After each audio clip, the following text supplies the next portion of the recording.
Over 100,000 protesters blocked off the main highway in Tel Aviv, lighting a huge fire in the middle of the road. While Netanyahu has not officially brought forth the judicial reform plan to the Knesset, there have been talks this week in the government that they want to move forward with these reforms. There have been several shooting attacks in Judea and Samaria in the last several days, but thankfully, no casualties have taken place. And just in case Americans weren't quite sure where the U.S. administration stood on the subject of settlements, they made their position crystal clear this last weekend. I'm Josiah, and this is the Israel Guys.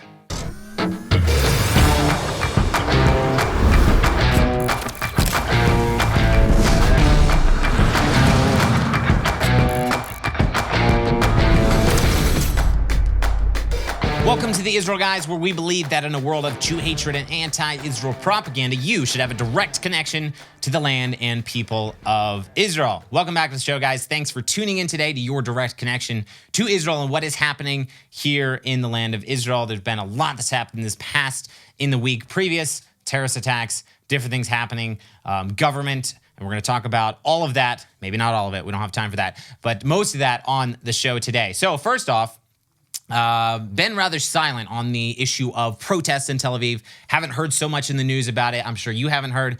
That is mainly because it has been a little bit quieter. I believe there have been protests that have happened every single week since all the way back in March. I think they're on their 25th week in a row or something of protesting.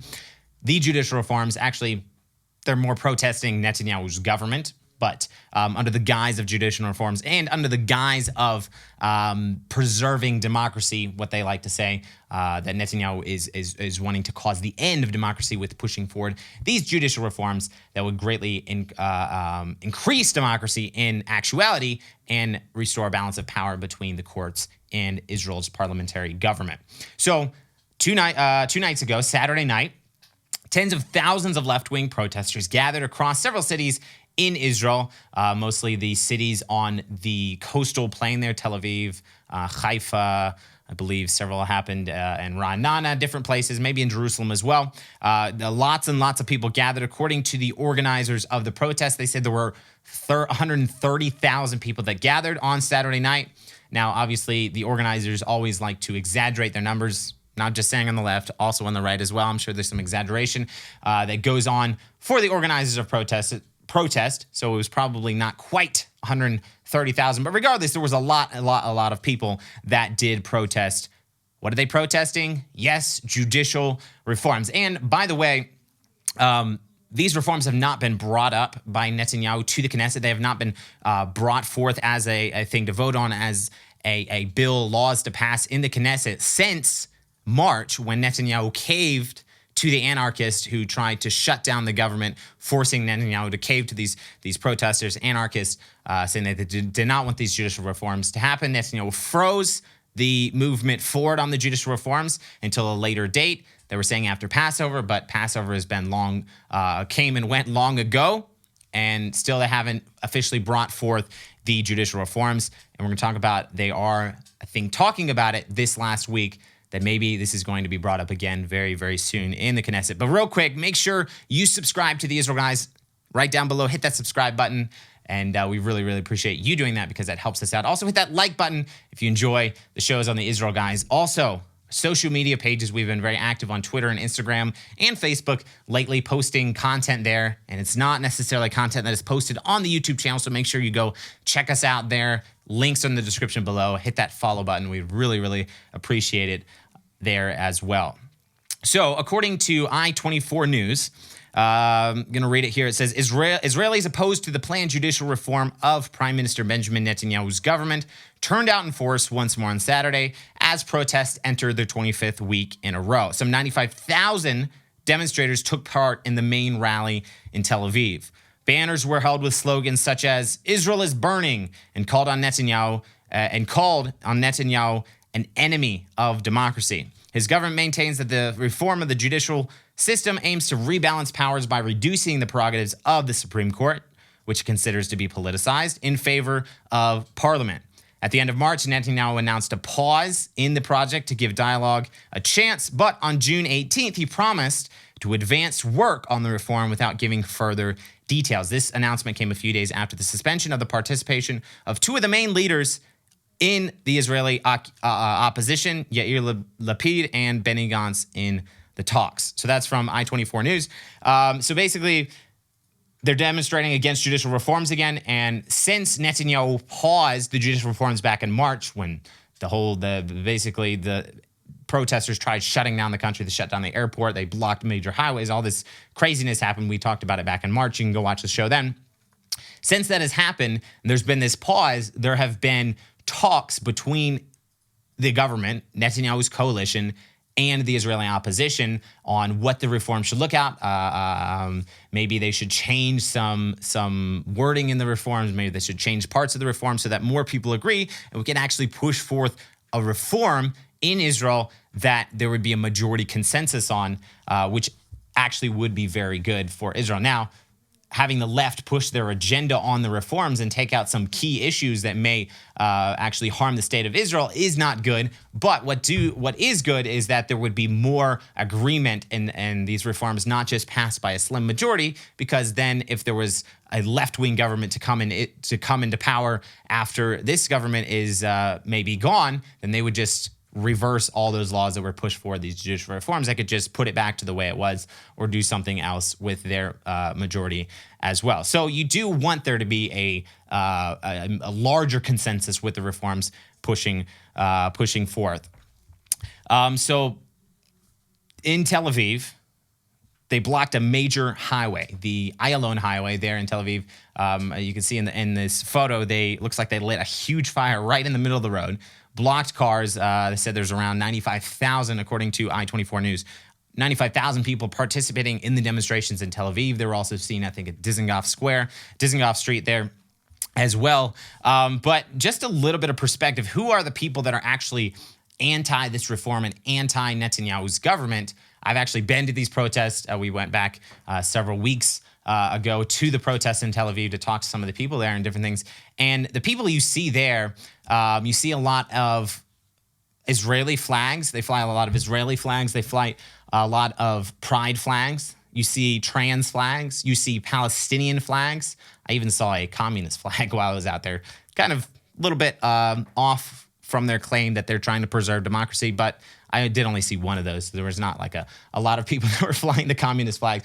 But the people that are pushing against the reforms are, for the most part, not religious. For the most part, very, very far left. Also, there was a lot of Palestinian flags, a lot of showing of support and solidarity for the Palestinian people.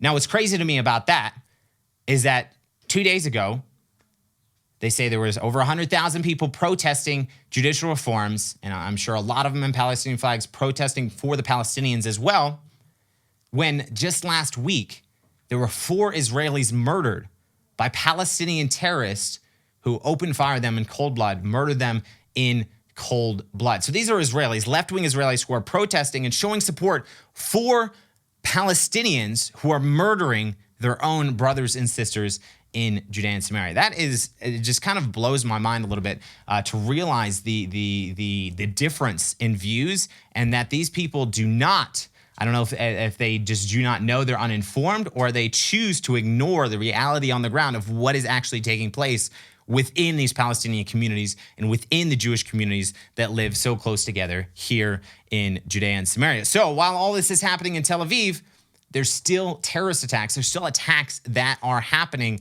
inside of Judea and Samaria. So on Friday night, a terrorist opened fire at the security forces at the Kalandia Junction, the Kalandia checkpoint there that goes from the city of Ramallah into Jerusalem. Terrorists opened fire on the security forces. They returned fire, neutralized the terrorists. Unfortunately, a civilian security guard and another man were both injured in the shooting attack. The terrorist, like I said, was neutralized. And by the way, turns out this terrorist was a 16-year-old Palestinian boy. 16-year-old. So if you see a headline in the news that says, the Israeli army shoots 16-year-old Palestinian child, you know the real story. He opened fire on security forces at the checkpoint, could have killed multiple people. Thank God the security forces acted very quickly and eliminated the threat. So that happened on Friday. Then yesterday morning, Sunday morning, more Palestinian terrorists opened fire at a military post here in Samaria. They were driving by in their vehicle, opened fire on the soldiers there. The soldiers returned fire, but I believe the vehicle got away, and thank God there were no casualties reported there either. So while these protests are going in Tel Aviv, they're protesting the government. They're protesting this judicial reforms.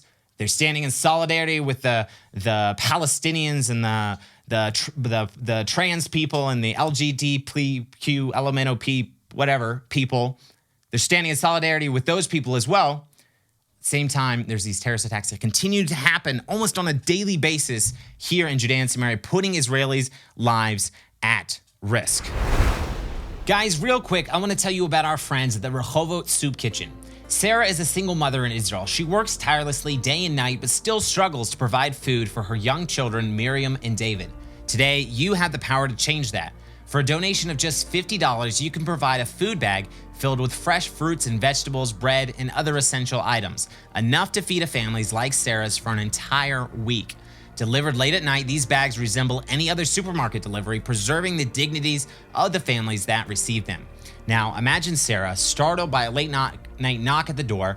Outside, she discovers a bag filled with groceries. Relief washes over her as she realizes that she can nourish Miriam and David for the week and even perhaps prepare their favorite dinner. This isn't about providing meals. It's about giving these families the freedom to prepare their own food to nourish themselves in a manner that feels normal, not charitable. You are offering them a key to regain their self-worth, to let children like Miriam and David experience the joys of being kids again. In Deuteronomy chapter 15, verse 11, the Bible says, "For there will never cease to be poor in the land. Therefore I command you, you shall open wide your hand to your brother, to the needy and to the poor in your land." So let's help eradicate poverty in Israel one bag at a time. Make a difference in the lives of mothers like Sarah and children like Miriam and David. Click the link in the description below to give a grocery bag to those that need today. So guys, the U.S. administration resumed their boycott of research inside of Judea and Samaria. Did you know that America boycotts Israel? Isn't that crazy? We are a country that claims to support Israel, that claims to be the greatest ally of Israel, the greatest friend of Israel, and yet our government is actively boycotting the state of Israel. And then you guys may be wondering, why do we pick on the U.S. administration so much? Why do we talk about their statements and things they say about Israel? First off, we're American. The Israel guys here, we're Americans that are volunteering here in the state of Israel. So we feel responsible for a lot of the things about the U.S. administration says. Second of all, it is very important, I believe, to expose the hypocrisy of our current administration in government. They claim to be unequivocal supporters of the state of Israel, yet they continue to boycott Israel. They continue to make these horrific statements against the security forces of Israel, against settlements, against Judea and Samaria, against the actual Jews that live here who are being killed by Palestinians, continue to make horrible statements against them. So just this week, and this is from Channel 7 News here in Israel, says the U.S. government will stop funding and participate in research and development and scientific cooperation projects in Judea and Samaria, 3 years after Trump approved the cooperation. According to a report by Israeli journalist Barak Ravid on the Walla website, the decision to cancel the Trump administration's policy change was made at the U.S. State Department 2 years ago, but it was only recently necessary to act upon the policy in practice because of a request submitted to one of the funds for a grant for a scientific project beyond the so-called Green Line. So I think just this last week, they submitted a grant request to the U.S. State Department or for funding from the U.S. to fund these scientific projects at the Ariel University, which is in the quote-unquote West Bank, past the so-called Green Line, submitted that request, but the U.S. administration, so this decision was made, I think, 2 years ago. Biden reversed Trump's decisions to allow funding to go to these institutions, but Biden reversed that. But now it's just being put into practice because that grant was submitted to the U.S. government. So there you go. The U.S. is boycotting Israel once again. And just in case the U.S. hasn't made it clear so far, the administration hasn't made it clear their position on settlements. This week, they made it very, very clear. So last week, we talked about how the U.S. State Department said that they were deeply disturbed by these new buildings that were approved to be built inside of Judea and Samaria. Over 4,000 buildings. They were deeply disturbed by that. We talked about that last week. But this weekend, on Friday, the White House National Security Council spokesperson John Kirby made the U.S. position on settlements very, very clear. So last week, National Security Minister Itamar Ben-Gvir made a statement after the 4 Israelis were murdered in Eli, saying that Israel should build more settlements, should build more Jewish communities in Judea and Samaria. He was at a visit to the Jewish community of Eviatar, and Ben-Gvir said, quote, "My position is known. I give you full and complete support, but I want much more than the community here. There needs to be a full settlement here, not only here, but at all the hills around us," end quote. Ben-Gvir saying we need to expand, we need to build more settlements here in Judea and Samaria, here in the land that God gave to us, the biblical heartland of Israel, right? Great. So John Kirby was asked about this statement made by National Security Minister Itamar Ben-Gvir. And John Kirby, his response was, quote, "We have been clear and consistent that we do not support additional settlement activity. Our position with respect to the settlements has not changed and will not change. We have been very consistent in communicating that directly to the government officials in Israel," end quote. Yes, you have been very consistent in communicating that to the government officials in Israel. In fact, you've been overly consistent in saying that you do not support expanding settlements. You do not support settlement in any kind of Jews in Judea and Samaria. So just to be clear, the U.S. administration is clarifying that they do not in any way support Jews to settle in the land of Israel. That's just the bottom line of it. I'm sorry if it sounds ugly. That's exactly what it is. The U.S. administration is completely against Jews that want to settle and live in the land of Israel. So, in case you were in doubt that the Biden administration may still be a unequivocal supporter of Israel, they say that, but unfortunately, their words and actions do not line up with that statement of being a full-on unequivocal supporter of the state of Israel. Guys, we need to support Israel in any way possible. The Jews living in Judea and Samaria need that support more than ever. Guys, if you support Israelis who choose to live in the biblical heartland of Israel, who choose to believe God and settle in Judea and Samaria, throw that in the comments below. Say, I support Jews to live in the God-given land of Judea and Samaria, here in the biblical heartland of Israel. Guys, subscribe. Make sure to get that conversation going down in the comments below. We'd love to hear from you there. We'd love to interact with you in the comments. In the meantime, tune out the fake news and tune into what is actually happening here in the land of Israel. Remember, we'll be back every Monday through Friday with your direct connection to the land and people of Israel. Shalom.